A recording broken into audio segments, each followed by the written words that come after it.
Why America can't defeat Iran easily. If the United States ever went to war with Iran, most people would expect the result to be obvious. America has the most powerful military on Earth. It has aircraft carriers, stealth bombers, satellites, drones, cyber weapons, global bases, and a defense budget bigger than the next several countries combined. Iran, by comparison, has old aircraft, limited naval power, a damaged economy, and a military that cannot match the United States in a direct conventional fight. So the simple answer seems easy: America would win. But that answer misses the real question. The question is not whether America can bomb Iran. It can. The question is not whether America can destroy Iranian bases, missile launchers, radars, ships, nuclear facilities, or command centers. It can do a lot of that too. The real question is this: can America defeat Iran in a way that is quick, clean, politically sustainable, and strategically worth the cost? That is where the answer becomes much darker. Because Iran is not built to defeat America in the American way. Iran is built to survive, bleed, delay, and make victory so expensive that the stronger power starts asking whether the war was a mistake. This is why Iran is not an easy target, not because it is stronger than America, but because it does not need to be. To understand why, we have to start with the biggest mistake people make when they talk about war. They think war is a boxing match. Two sides enter. One side is stronger, the stronger side wins. But real war is not that simple. A country can lose every major battle and still make the war a strategic disaster for the other side. America learned this in Vietnam. The Soviet Union learned it in Afghanistan. America learned it again in Iraq and Afghanistan. Winning the battlefield is not the same as controlling the political outcome. And Iran's entire defense strategy is built around that gap. Iran knows it cannot fight the United States plane for plane, ship for ship, or tank for tank, so it does not try. Instead, Iran has spent decades building a system designed to make any war messy from the first hour.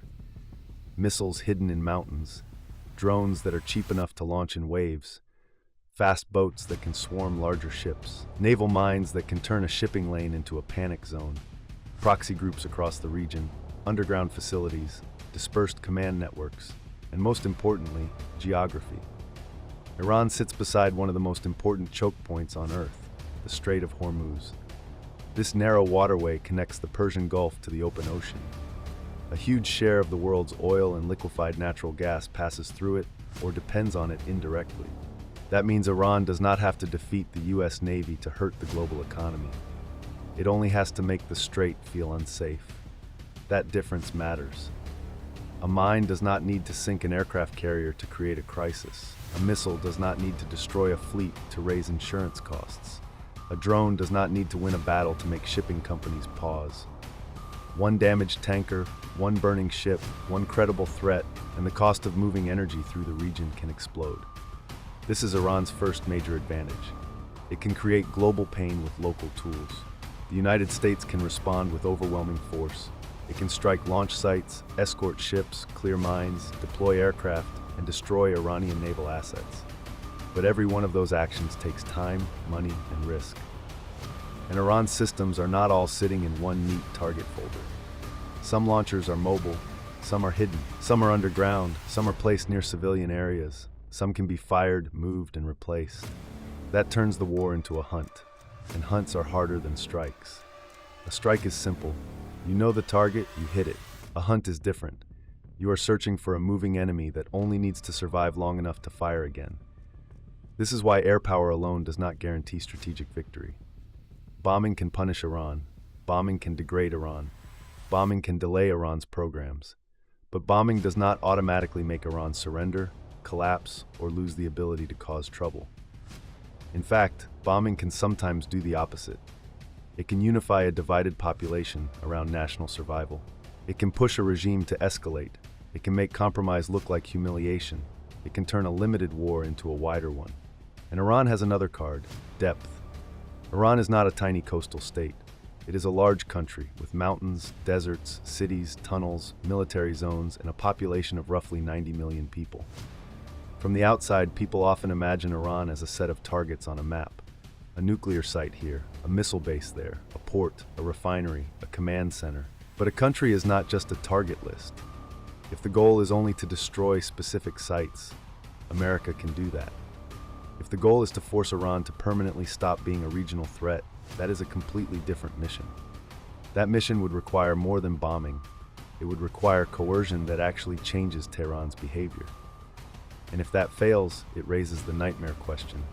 Would America have to invade? An invasion of Iran would be a different universe from the wars most Americans remember. Iran is larger than Iraq. Its terrain is harder. Its population is bigger. Its nationalism is deeper. Its military planning has been shaped for decades by the expectation that the United States might someday attack. Even if America could defeat Iran's conventional forces, then what? Who governs the country? Who secures the cities? Who controls the mountains? Who stops militias, sabotage, insurgency, revenge attacks, and regional spillover? Who pays for it, and how long does the American public support it? That is where the word defeat becomes dangerous. Defeating an army is one thing. Defeating a state's ability to resist is something else. Defeating a political system and replacing it with something stable is something else entirely.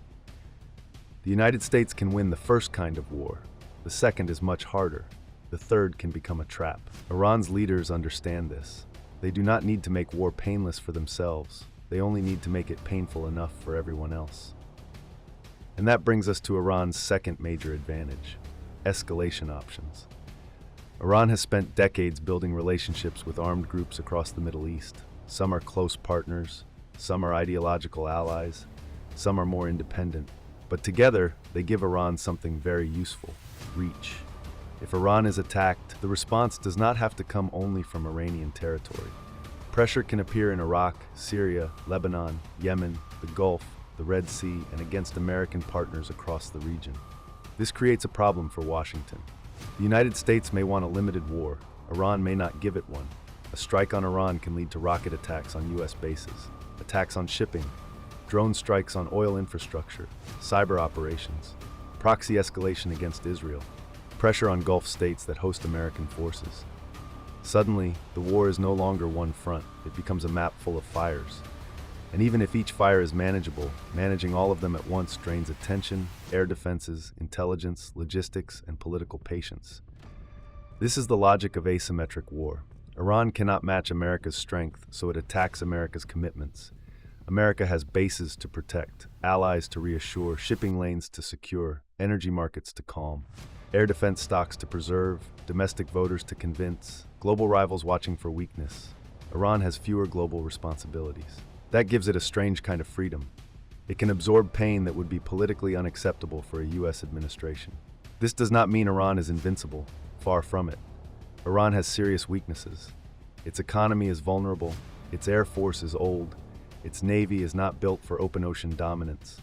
Its population has deep frustrations with the government. Its infrastructure can be hit. Its missile and drone systems can be degraded. Its proxies can be weakened. But easy defeat requires more than finding an enemy's weaknesses. It requires turning those weaknesses into a clean outcome. That is the hard part. Look at the missile problem. Iran's missile force is one of the core reasons a war would be difficult. Not because every Iranian missile is unstoppable. Many can be intercepted. Many can be destroyed before launch.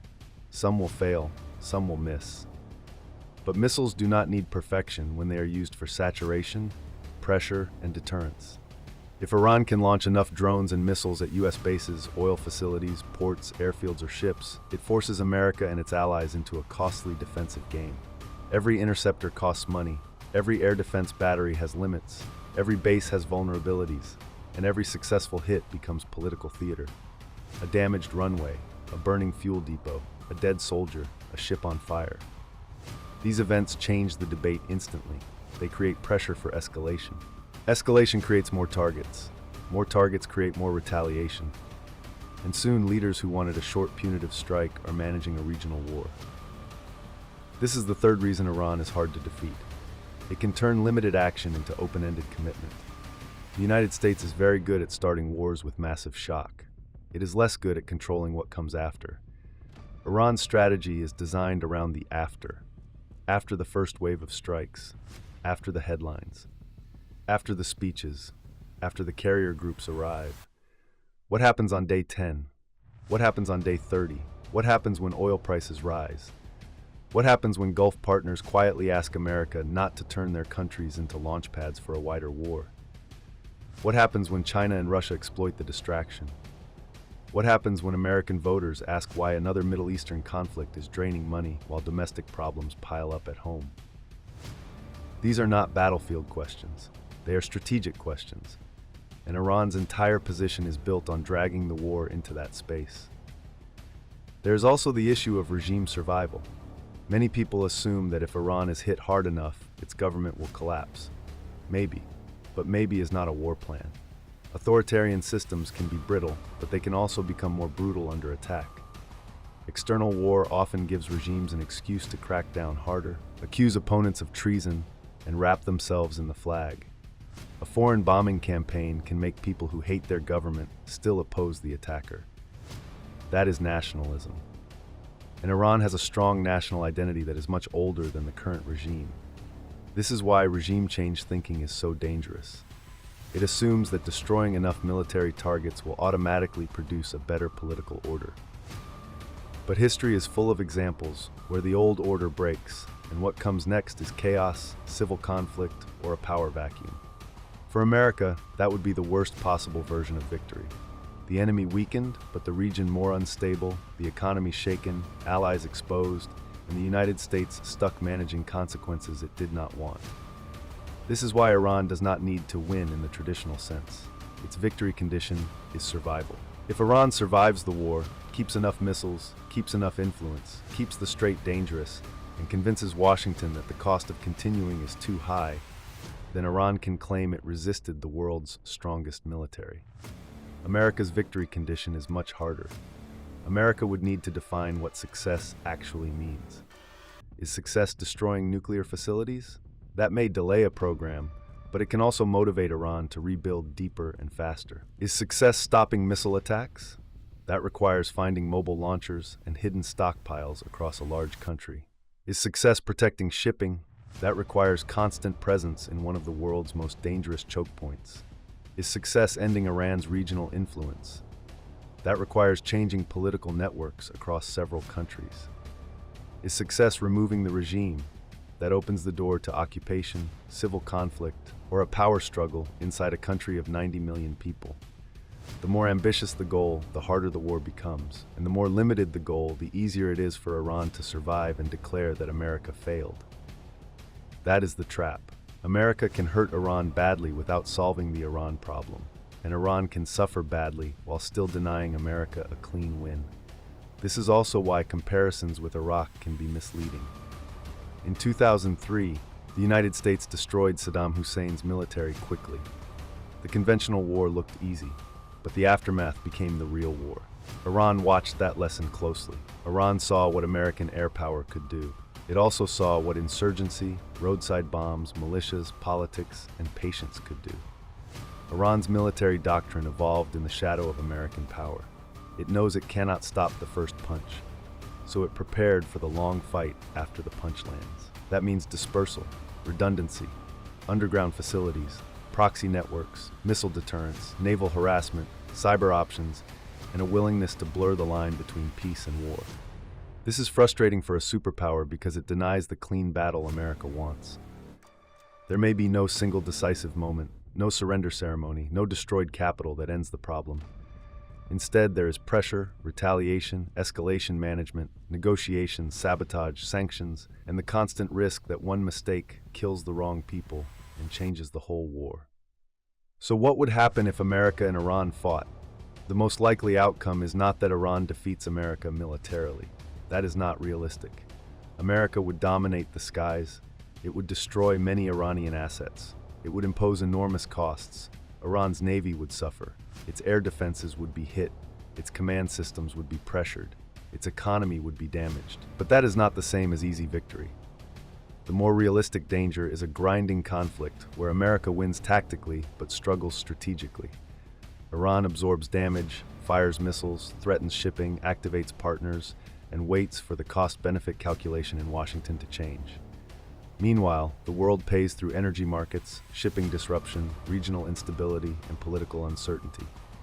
This is the core idea. America's military advantage is overwhelming. Iran's strategic advantage is that it can make the battlefield larger than the military balance. It can pull in oil markets, it can pull in allies, it can pull in proxies, it can pull in domestic politics, it can pull in geography, it can pull in time. And time is often the enemy of superpowers. A short war favors the United States. A long, messy, region-wide crisis gives Iran more ways to survive. That is why the phrase, "America can defeat Iran," needs a follow-up question.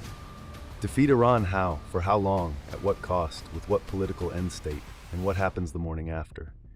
Without clear answers, military strength can become a trap. Because the strongest army in the world can still be dragged into a war where every option is bad. Strike too little, and Iran survives with its deterrent intact. Strike too much, and the region catches fire.